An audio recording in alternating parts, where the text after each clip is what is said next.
Let's go. Get started with your reading. So first position, we talk about the potential of them being the one. This comes up with the Wheel of Fortune, so major arcana. I feel like there's an initiation phase kind of going on between or in this connection that you have here. And it's just kind of trying to bring about like a renewal, an expansion, basically. And so it feels really, really kind of uncomfortable, because they're trying to basically clean house here, with their Wheel of Fortune. And so within this initiation phase that you have going on with this connection, a lot of stuff is kind of coming up. Wheel of Fortune also talks about you learning how to trust the universe, that the best is yet to come. Sorry, couldn't get it out. So while Wheel of Fortune is generally a pretty positive card that comes up, you have the good stuff coming up and the negative stuff coming down.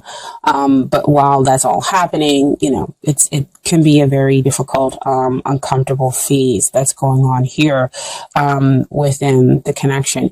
It usually does come out to signify soulmates for me, as one of those cards as well. But what we always have to remember is, yes, we do have romantic soulmates, but we also have those romantic partners that come in to kind of help us work out those negative things, those karmic things that are within us, in order to get us ready for a relationship that will be better for us, that will basically renew us and help make us shine, basically.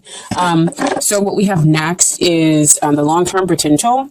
And first we have the Seven of Swords here. And this talks about, again, got a lot of trust issues going on here within this relationship. So trust, they could be wanting to escape the connection, because again, Wheel of Fortune, initiation phase, it's uncomfortable. So of course you would want to escape. Of course you may not fully trust what's going on, because it is very, very difficult. And so that's kind of what the feeling is here within this connection. But we also have the Ten of Swords, which feels like, somebody, your thoughts are making you feel like somebody stabbed you in the back, because swords are always generally about thoughts. But this is, to me, again, kind of the ego needing to go down, to be just kind of put into its place. So see, back over here, cleaning house, making sure that the ego knows its place in order to get rid of those limiting thoughts and those beliefs. Because with Ten of Swords, you're believing to be a victim, and that the relationship could possibly be over and end it.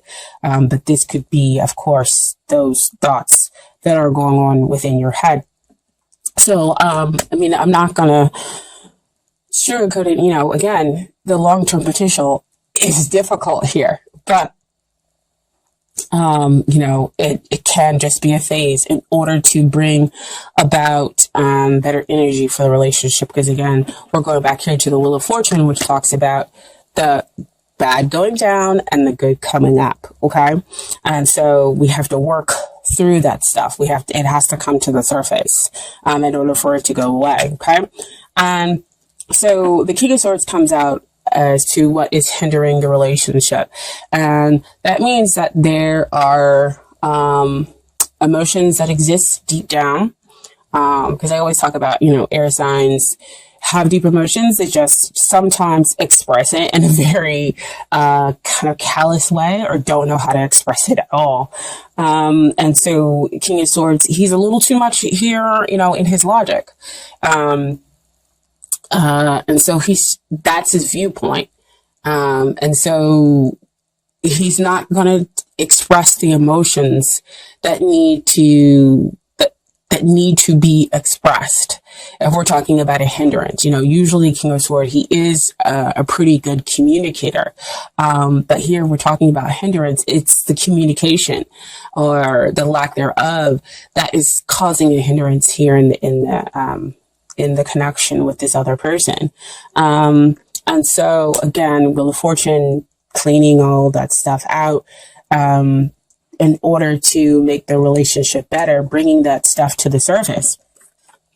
So the King of Swords is saying, you need to transform and come out of that logical mind, because they see the butterflies coming up out of his head, is to transform your mind, to come out of your head and get into line with your emotions. Because you have that emotional depth. You just need to figure out how to express it. The two of you. So that's the energy that's kind of blocking here. But we have what's coming up here, with the Devil card as to the energy that is helping. And again, it can look like one of those very, very negative cards that come out. But again, face it head on. And that is to say, what am I attached to? What are those emotions and thoughts that, are attached, here, that need to come to the surface, in order to help the relationship. I also feel that that could also mean, when it comes up into what's helping, is that when the two of you get together, you have very intense, very strong emotions for each other. But because it could be too much in the physical, when you get together with this other person,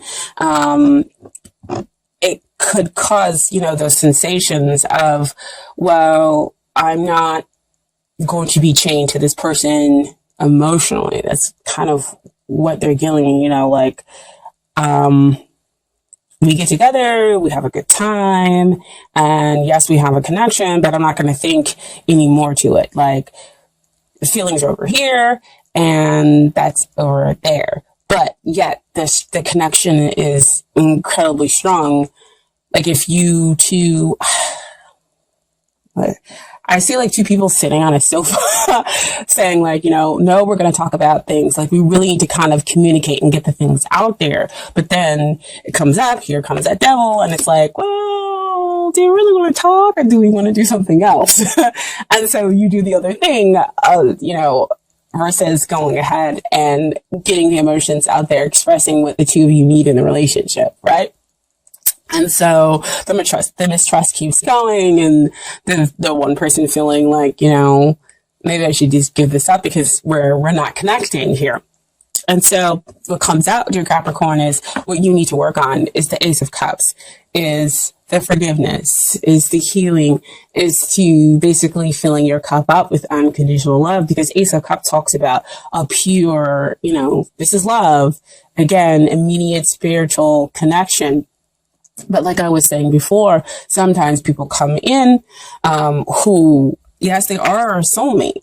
But they kind of help us to work through things, to understand, what we need to let go of, what are the negative habits that we have in our relationships in order to experience happier, healthier relationships. So, they're saying that there is a potential here for love. There is a potential here for healing, and for you to kind of elevate this romance, but you're going to have to take it.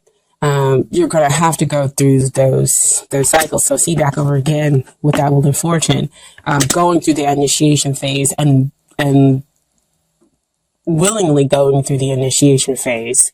Okay. Because I feel like, again, there's not so much willingness to go through it. So that's what you need to work on. And what they need to work on is the Four of Cups. So Four of Cups, they're very stable, within their feelings of, they don't want to see it. They don't want to see this cup of love, see, that you're offering, because that's the Ace of Cups being offered down there. And so they're too focused on other things to see that, why I said getting together, two people sitting on a sofa. And it's like, well, we get together and we can talk about the stuff, but let's focus on something else.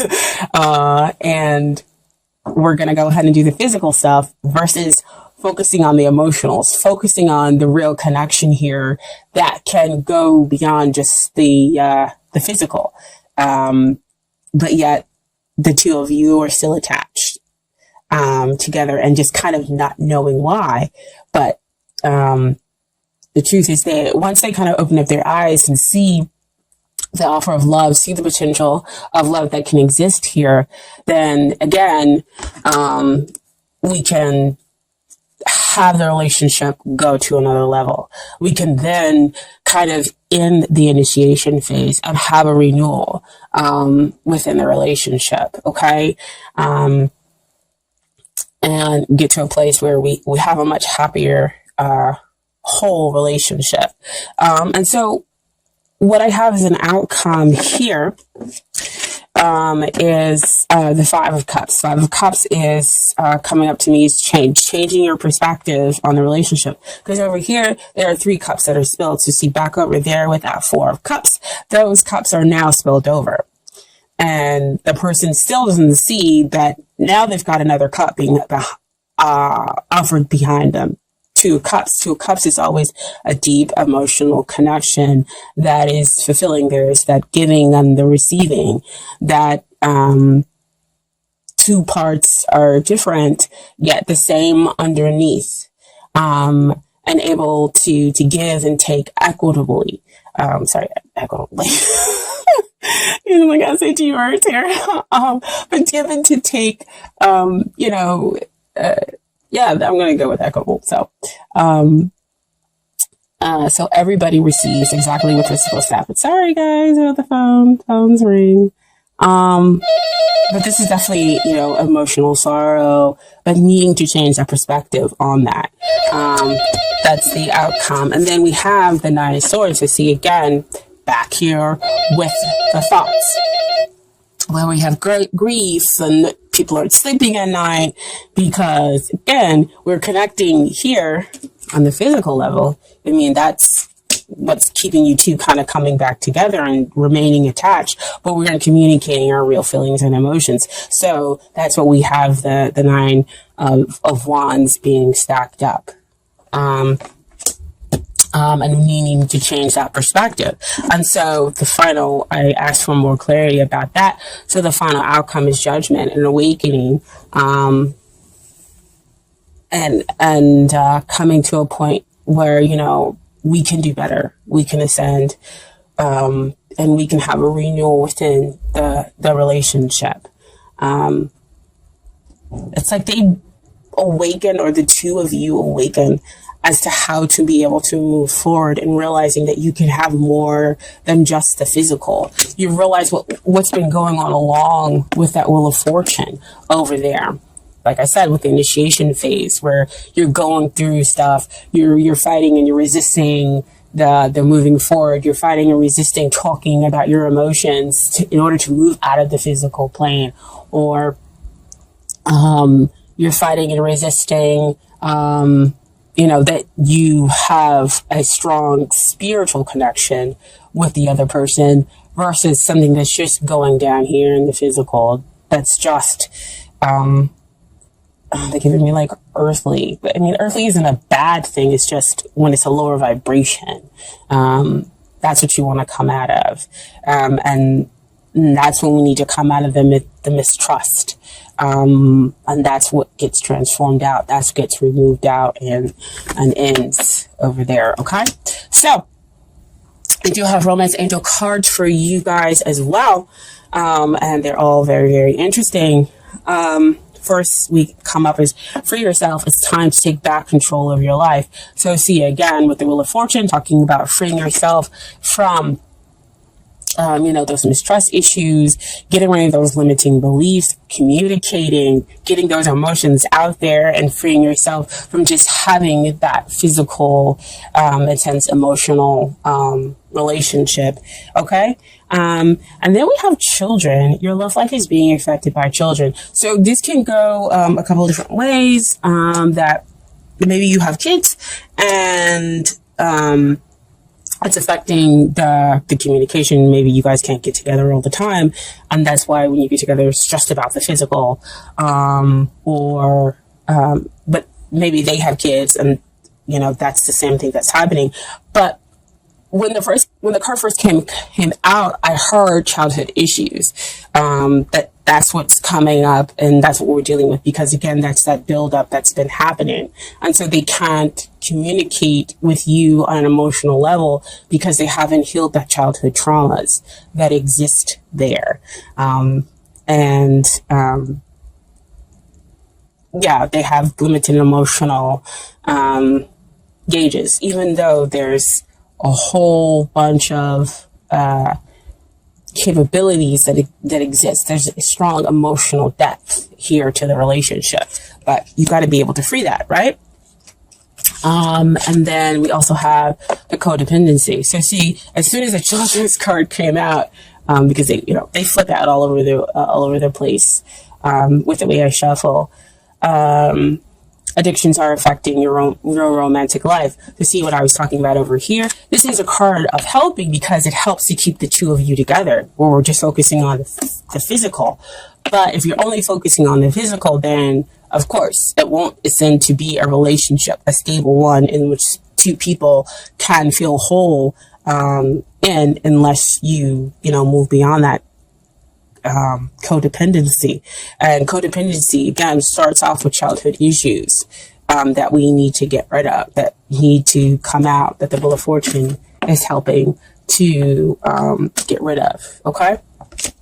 And so the final card we have for the Romance Angels is you attract love by enjoying this moment fully. So when that card usually comes out to me, that means that we, again, of course, have those negative emotions and feelings that need to come out in order for us to attract and have the relationship that we want. Actually, let me go ahead and read that to you guys.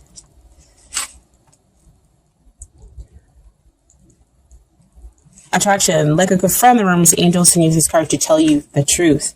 The best way to have more romance in your life is through attraction rather than through strenuous effort. You are most attractive when you're fully enjoying yourself in the present. Your joyful laughter, self-expression, and body language are beautiful. In contrast, any stress you experience as you strain to find romance pushes against the stream of life. Strain comes from a place of fear with an underlying worry. Maybe I won't receive this. That fear then attracts the very thing that you're worried about. Stress creates wrinkles, bodily tension, a constricted voice, and other unattractive characteristics. So see, you have the Devil card that's keeping you two together. You're attached together, but not in the most healthy way. It's just, that physical plane. But what needs to come out, it's the hindrance. It's the fear of dealing with the emotions and not being able to communicate those emotions is what they're talking about. So what their advice is, so go smell a rose, enjoy, fully enjoys this fragrance beauty. Allow yourself simple pleasures that lead to great joy. Affirm frequently that you're loved and lovable. Visualize a wonderful romantic relationship with a great partner. Take excellent care of yourself and follow your inner guidance via the law of attraction. You'll draw romantic love to you through your own attractive nature.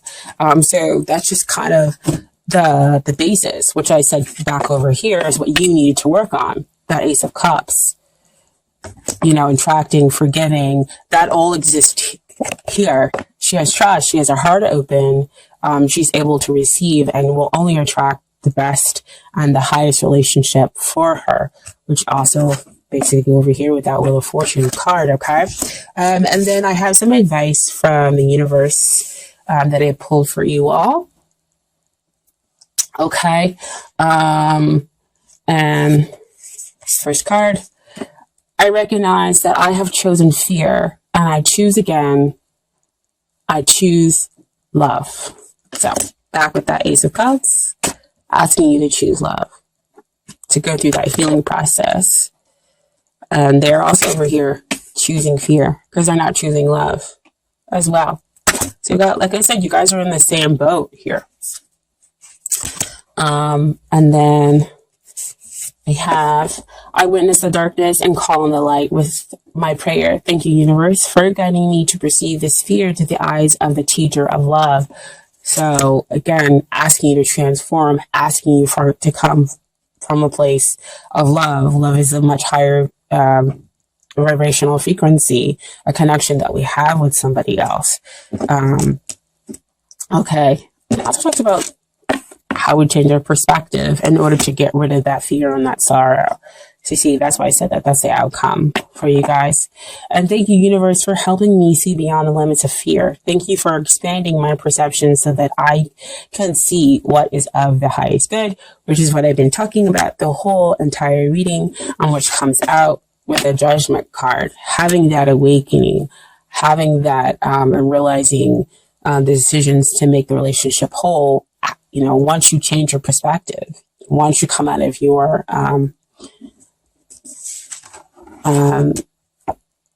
mental processes,